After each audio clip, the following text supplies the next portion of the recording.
Are you curious about how to talk to your preschoolers about sex? As a parent, have you had problems talking to your kids about sex, wanting to know what you should tell them and what you shouldn't and when it's appropriate? If so, this version of Naked Talk is for you. I'm Elizabeth Wood. And I'm Dan Powers of Beyond the Bedroom. So Naked Talk is where we get naked in a conversation of sexuality, intimacy, and relationship. We strip down and expose the bare facts so that you can learn what it takes for your love to thrive. All right, I'm really excited. We are joined here with our friend, Emi Canahuati. Did I do it right? Yes. Oh, good, great. Of Thrive Education. And we'll put the website link on. But Emi, this is her gift. This is her talent. She helps parents talk to their kids, no matter what age, about sex. So she's here to join our conversation to help you get that conversation started. So let's get rolling. Welcome, welcome. Thanks for joining us. Thank you. Thanks for having me, you guys. Absolutely. So why don't you tell us a little bit about yourself? What makes you an expert in talking to kids about sex? I've been a sexuality educator for almost 18 years now. I've done it in a variety of contexts. I've worked literally with K through 12 youth, and I've also worked a lot with parents and adults around adult sexuality. So I've just been doing this for a long time, and I had my daughter about 7.5 years ago, and it definitely provides a different perspective when you're in the trenches and actually doing it live as opposed to theoretically. The thing that I've loved actually is that I have not changed a thing about the philosophy behind how to talk to children and what to say since I've had my daughter. Kind of like eating your own dog food. That's great. Pardon? So it's kind of like eating your own dog food. Yeah. Hopefully better tasting. Yeah. That's awesome. Yeah, so it's just been great to see that it's like, wow, yes, this all really applies in the real world. And that's been a really wonderful experience. Oh, that's great. So it's not like, at home you're shocked by some question that she asks. So this is... I am. The one thing I like to tell parents when I work with them is like, this can be sometimes hard and awkward sometimes even for people like me who've been doing this for so long. So don't feel like, oh, it's got to come easy and it's got to be smooth and, it's going to come off perfectly. And so, yeah, it's not, it's not always smooth. Well, what I like specifically from your website is that you're helping parents answer the questions truthfully, comfortably, and confidently. And, maybe wouldn't that be wonderful if all conversations around sexuality were truthful and comfortable and expressed and shared with confidence? So that grabbed me right from your website. Yeah, that would, I think you guys would agree, it would literally change the world. Absolutely. Yeah. And I will back up with what you just said. Talking to my kids about sex was really difficult. First of all, they didn't want to hear it. And I didn't get into the sexuality arena until my kids were a lot older. And they were in their teens, but I was still learning at that point in time. And now I'd be a little bit more comfortable, I think. But, they're in their 20s now. But at the time, they didn't want to hear it. They would say, both boys. Right, both ways. And they say, Dad, shut up. Dad, we don't want to know. Dad, we don't want to hear it. And I would just keep talking anyway and let them know. And you're like, here's what I want to tell you, whether you want to hear it or not. And I know from my childhood, when I was growing up, my dad never really talked to me about sex. But the little things that he did say once in a while, I glommed onto really. I didn't let him know that, but I'm sure they were doing the same thing. So. You're like holding them at bay with one hand and like, listening with the other. Exactly. I think that's what kids do because there's so much information out there and the kids are hungry for it. I'm really curious, what's the number one question that kids are asking? So maybe I should narrow that down, like toddlers. Yeah. First question they ask. Or maybe give us a range. So, like from 0 to 5, they're asking these kind of questions, 5 to 10 or whatever. So from a developmental perspective, the fact is that children, when they're really small, they don't have a sense of the world, right? To them, they've always existed. Like there's not like I was and I wasn't. It was just I appeared and everyone else is here too. And then around age 4, maybe sometimes 3, 4, but somewhere between the ages of 3 and 5, they kind of realize like, oh, wait a minute, I haven't always been here. Well, where did I come from? And where did other babies come from? And so then they might start asking those kinds of questions. So that's usually it. It's like, well, where do I come from? Where do babies come from? How are babies made? That kind of thing. And it's usually a progression that you can see in terms of their brain development. So it's, oh, where do babies come from? Oh, babies come from mothers' uteruses. Okay, great, And then maybe 6 months to a year later, it's, oh, but wait, how did it get in the uterus? And then you talk about, well, there's a sperm and an egg that have to get together, and that's how they, makes a baby and grows in the uterus. Okay, great, thanks. And then 6 months later, it's, wait, but where did the sperm and egg come from? And then you talk about that you need sperm from males and, eggs from females. And that usually that takes place with something called sex. And this is what happens during sex. The penis goes inside the vagina. And you start there. So that's often, that I actually think is one of the toughest, in my experience, parents have the toughest time explaining that because of our own stuff, right, as adults. And it's like, because the fear oftentimes is that kids will be like, ew, you did that, and So what age is appropriate to actually say the penis goes inside the vagina? 4. You can say that to a 4-year-old. There is no damage. I think that's the main concern parents have. It's like, will it cause them damage? Will they lose their innocence? That's the other big thing that I hear. And the way I look at innocence is in childhood and around this issue, I see it as actually ignorance, because that's what we're talking about. It's like if we keep information away from the kids, then somehow we're protecting their innocence. But in fact, the way I see it is that what breaks children's innocence is things like child abuse, things that hurt them or shame them. But those are actually the things that really hurt children's innocence. And I just see it as information. And so I think innocence is also them asking those questions and having that natural curiosity. And if adults, parents are stifling that, then I think that's one of the things like the shaming. It's like, oh yeah, you should be asking those questions. That's inappropriate for you at this point in time. Right.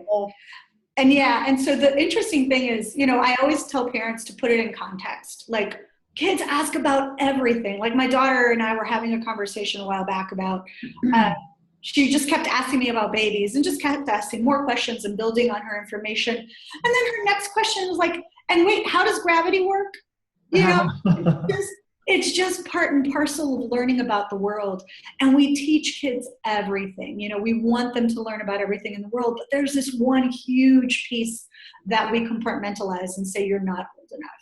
And so they learn from a very early age that this is not a conversation you can have. These are not questions I can ask. So they find elsewhere to find. Absolutely, because that's the nature of, that curiosity is we're going to find it. We're going to. Or maybe there's a neighbor or someone else who has taught their children appropriately. And if that person comes and says the word penis and vagina, and the small child has been shamed because of it, I think that's just what Dan said. That's what happens is they lose their innocence. And you're right, we teach them everything. We give them little tablets when they're 3.5 years old. So why block this off from the conversation? And it's because of our own stuff. It's because of the oppressive society that we live around sexuality. Like we just, I had a friend who said this. She goes, you can use sex to sell everything except sex. It's used for everything in the world, but we don't talk about it in any healthy way here in the US. And so that just makes it really, really challenging for sure. And really not for parents, because there's no models either, right? Like most of us, to some extent, do what was done with us. And so some of us have zero models. It's like, well, my parents didn't talk to me about it, and I think I turned out all right. So we don't do it ourselves. Yeah, I was at a party a couple of years ago, and I had this concept of creating a DVD for teenagers. And it was actually going to be a whole series of DVDs. But the idea was there'd be one DVD for the parents, like here's what you need to know to talk about your kids, or talk to your kids about sex. And then here's one for the kids that says, here's all the questions, and make sure you go to your parents. So I was talking to this parent, she said, yeah, my daughter wouldn't be interested in that at all. And daughter was standing right there, and the daughter was kind of shaking her head, yeah. But a little bit later, she came up when mom was out of ear range and said, no, I think that would be really cool. I would watch a video like that. Hi, kids. So what I'm kind of hearing from all this is that we really need to help the parents. So what do you do with those parents who have their stuff? Yeah. How do you help them? Yeah. So one of the things I try and help them get in touch with is with their own lives and their own sexuality, and where are the areas that they see that they have difficulty with. And sometimes people are willing to go there and sometimes they're not.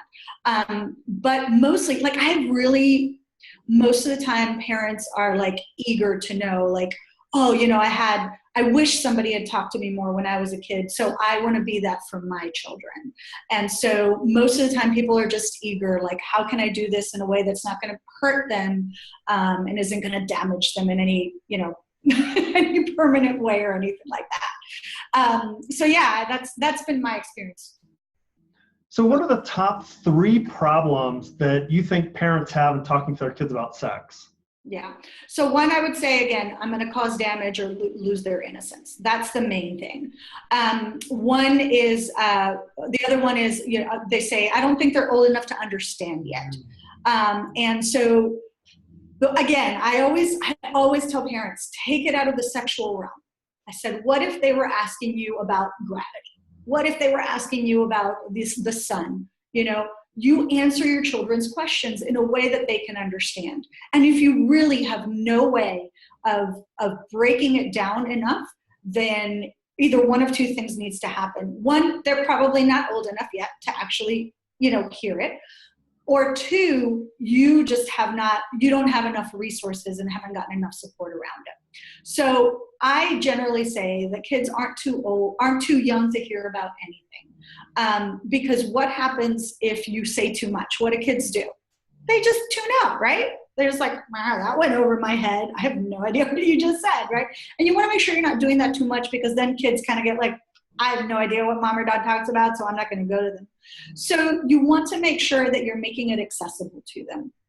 And if, so it's okay. I feel like it's okay to give too much information. Kids will take in what they can when they're ready to take it on. If it's too much, they'll just zoom past it. Then another one of the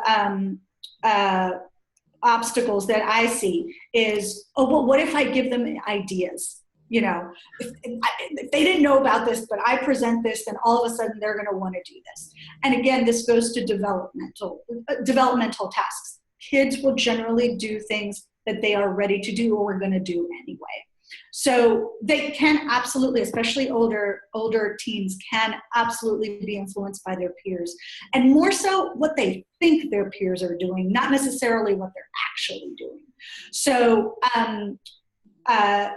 so don't worry about, oh, it's going to give them ideas, or, you know, if you think about it from the lens of empowerment or education, that's how you want to look at it, not through this fear lens that I think a lot of people do. So I would say those are some of the really basic and important things. So I heard you use the word when. Yeah. How do we start that conversation? When is it appropriate? Does the toddler come to us with that first question? Or do we as parents initiate and say, okay, I'm noticing that there's a lot more touching or a lot more, you know, talk about something. Who starts the conversation? Yeah, great question. And also one of the most common concerns that parents have.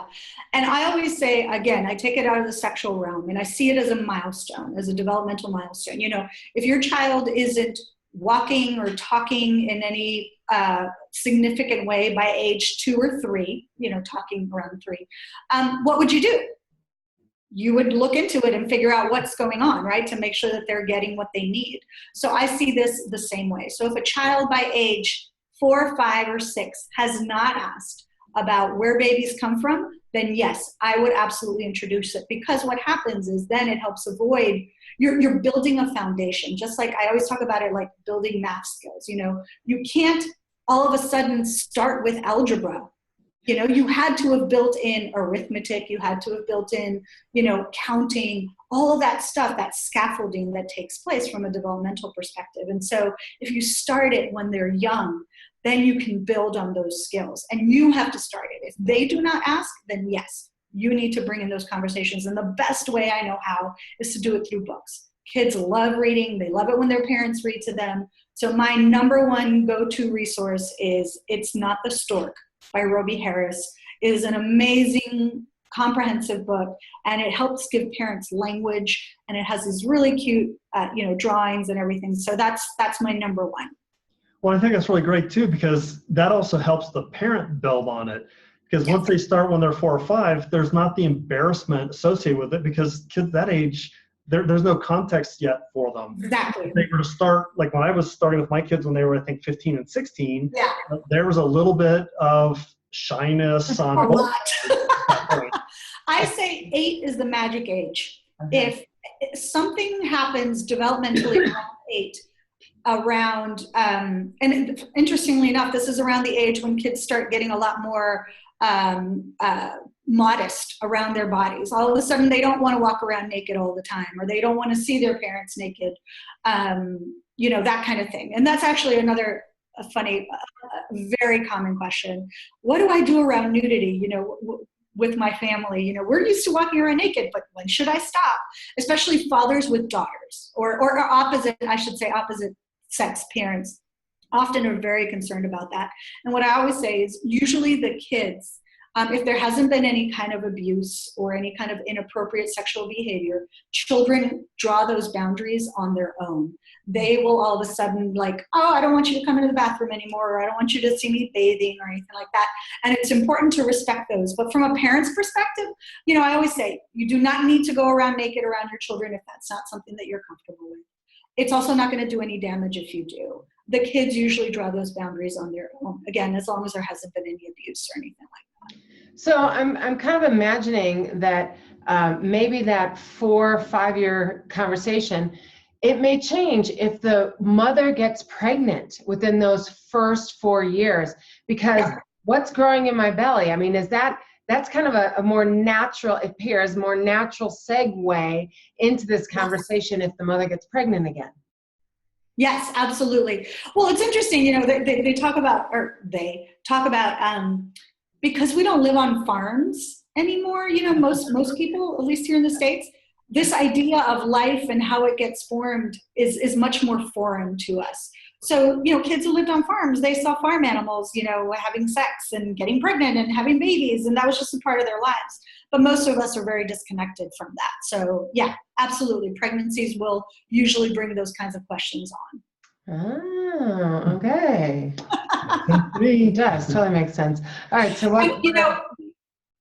Go ahead. The other thing that struck me, Dan, is I always say it's never too late, but you can make it easier on yourself if you start early. So trying to start a conversation with a 15-year-old, if you haven't built up that's a conversation that you're having, does get really hard and awkward.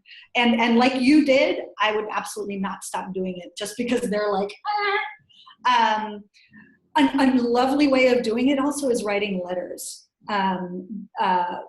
It's just you don't have necessarily the face-to-face conversation, but you're able to get your points and your expectations and values across, which you absolutely have a right to do with your children. So that's why I really I just so strongly recommend that parents start as early as possible and start saying those words that make them uncomfortable so that they get desensitized to them. So it's like, yeah, penis, vulva, breast, testicles, it's just not a big deal, the more you say them. Yeah, so I'd have to disagree with you on one point. Okay. I think there is a time when it's too late, and there was a really funny cartoon that I'd seen recently I was just going to say where the daughter comes into the mom and says, hey, is it time to talk about sex now? And she goes, no, let's wait until it's the time is right. Then she comes in a little bit later pregnant, says, okay, mom, is it time to talk about sex now? Like, yeah, I think that's a little bit late at that point. Not that you shouldn't still do it at that point if you need to, but Yeah. Yes. Okay, you're right. That's a great cartoon. I give. Yeah. And so what happened with Dan and his children is they were on long car rides going somewhere. So it's Yes. kind of like they couldn't get out, they couldn't escape the That's conversation. And they were both looking straight out the windshield. These are not my kids. These are his kids with his former wife. But anyway, he tells the story that they're both looking straight out. It's very serious. And it was an inescapable conversation. And whatever it is they took it in, you know. But it's also because we weren't sitting at a table staring at each other. Yep. That feels more Absolutely. invasive. It's like, well, I can't hide from him. He's looking at me. If I flinch or anything like that, he's going to notice it. In the car, I couldn't do that. I'm concentrating on the road, and they're sitting beside or behind me. And yeah, so we could have I think a safer conversation for them that way.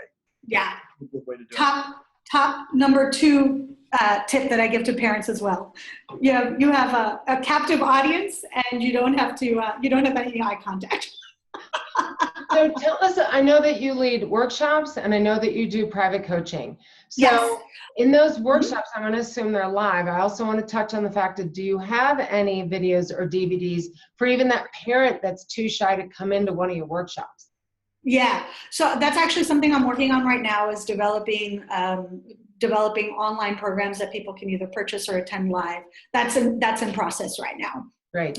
But I am doing live workshops in Nashville, Tennessee. So if you're around, you're free to contact me or come to one of the workshops that I'm doing in the coming months. So, and then coaching, certainly, that is obviously available in any medium as long as we can have some sort of verbal communication, or even not. Yeah, I guess emailing works too. Yeah, and so all people have to do is contact me through my website, which is talkandthrive.com. Great. Yeah, because we want this to be a healthy conversation. And if the parents aren't healthy and confident, your word, or everybody's word, if they're not confident in doing that, do ever have the conversation on behalf of the parents? Because I know we've been asked, like, can't you come in and can't you talk to our kids? Like, listen to a complete stranger?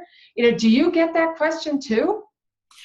So it's something I used to get when I used to work at a family planning clinic, and that was sometimes the case.